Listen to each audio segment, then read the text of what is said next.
মেলখুম খুব দুর্গমে না হলেও এখানে যাওয়ার আগে কিছু সতর্কতা ও জরুরি ব্যবস্থা আগে থেকেই নিয়ে রাখা উচিত। যারা সাঁতার জানে না, শ্বাসকষ্ট কিংবা ঠান্ডাজনিত সমস্যা আছে তারা এই খুমে নামবেন না, কারণ খুমের পানি যথেষ্ট ঠান্ডা। এক দুইটা জায়গা আছে যেখানে যদি আপনার হাইট 5 ফিট 11 থেকে 6 ফিট হয় তাহলে ঠাঁই পাবেন, অন্যথায় সাঁতার কাটতে হবে। জায়গাটার দূরত্ব যদিও খুব বেশি না, এজন্য আপনারা অক্টোবর থেকে ফেব্রুয়ারি এই সময়টা বেছে নিতে পারেন। জায়গাটা কিন্তু একেবারেই মোবাইল নেটওয়ার্কের বাইরে।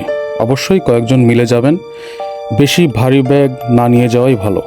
মেলখুমের রাস্তায় ভালো খাবারের দোকান নাই, তাই আপনারা পছন্দমতো খাবার সঙ্গে নিয়ে নেবেন। ট্রেকিং স্যান্ডেল বা জুতা আবশ্যক, যদিও অনেকেই খালি পায়ে যায়। আমি কিন্তু এবার নন স্লিপার স্যান্ডেল পরে গিয়েছিলাম। বান্দরবানের দুর্গম থেকে দুর্গমে যদি স্যান্ডেল পরে যেতে পারি তাহলে এখানে কেন নয়। আমি কিন্তু স্যান্ডেলের সুবিধাই পেয়েছি, আর লাইফ জ্যাকেট থাকলে ভালো হয়।